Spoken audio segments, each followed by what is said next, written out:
আসসালামু আলাইকুম রহমতুল্লাহ। আজকে আমরা চলে আসছি আমাদের ঘাসের জমিতে ঘাস কাটার জন্য।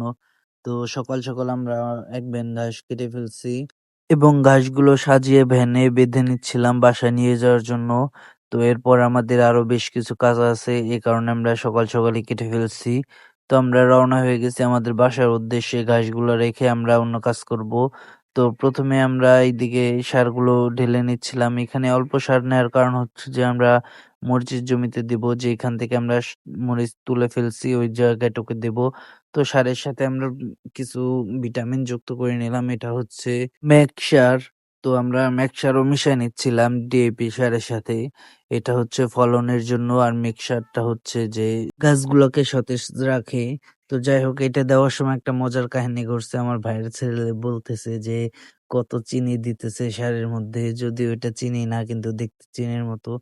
তো যাই হোক, আমাদের মোটামুটি মাখানো শেষ হয়ে গেছে। এখন আমরা এগুলো নিয়ে আমাদের জমির উদ্দেশ্যে রওনা হব। তো আমরা আমাদের জমির কাছাকাছি চলে আসছি। এখন আমরা এগুলো আমাদের জমিতে দিয়ে দেবো ইনশাল্লাহ। তো আমরা এইখান থেকে বেশ কিছুদিন আগে মরিচ তুলে নিচ্ছি। বেশ কিছুদিন বলতে ২-৩ দিন আগে আমরা এখান থেকে মরিচ তুলে ফেলছি।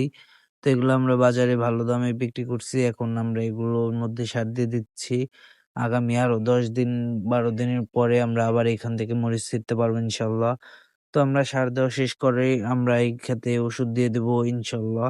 তো এই কারণে আমরা ১ম এ সার দিয়ে নিচ্ছি। কারণ আমাদের যেহেতু ভুট্টার ব্যস্ততা, আমরা চাইলেই সবসময় মরিচ খেতে আসতে পারবো না। তো আজকে এটা করে রাখবো। তারপরে মোটামুটি ১০-১২ দিন পরে এসে আমরা এখান থেকে আবার মরিচ ছিঁড়বো ইনশাল্লাহ। তো এইখানে আমরা আমাদের মরিচ ক্ষেতের জন্য ওষুধ বানায় নিচ্ছিলাম। কারণ ওষুধটা হচ্ছে যে আমাদের মরিচ ক্ষেতে মরিচ গাছের কিছুটা পোকা ধরছে, এই কারণে দিচ্ছি। আর কিছু গাছ একটু কুঁচকায় গেছে। তো এটা ২ টা মিলাই ওষুধ দিয়ে দিচ্ছি যাতে পোকটাও নিরাময় হয়ে যায় আর গাছগুলোও সতেজ হয়ে যায়। তো যার কারণে আমরা ১ম এ বানায় নিচ্ছিলাম। আর বেশ কিছুদিন পর ভিডিও দিচ্ছি, এ কারণে আমার একটু খারাপ লাগতেছে। কারণ কিছুদিন আগে আমাদের পরিবারের একজন মানুষ, আমার খালামণি মারা গেছে। তো ওনার জন্য সবার একটু মন খারাপ ছিল।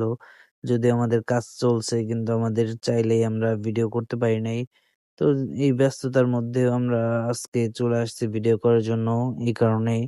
আর সবাই আমাদের জন্য দোয়া করবেন। আর আমার খালামণি যাতে পরপারে ভালো থাকে এবং আল্লাহ তাআলা তাকে জানে বেহেশত নসিব করে। তো যাই হোক, সবাই আমাদের জন্য দোয়া করবেন আর আমার খালামণির জন্য দোয়া করবেন দয়া করে। তো যাই হোক, এই অংশে আমরা ওষুধ দিয়ে দিয়েছি আর ওই পাশে আমরা ওষুধ দিচ্ছিলাম। তো মোটামুটি আমাদের অনেকটুকুই বিক্রি করা শেষ হয়ে গেছে। আর এই মরিচটা অনেক বেশি ধরে।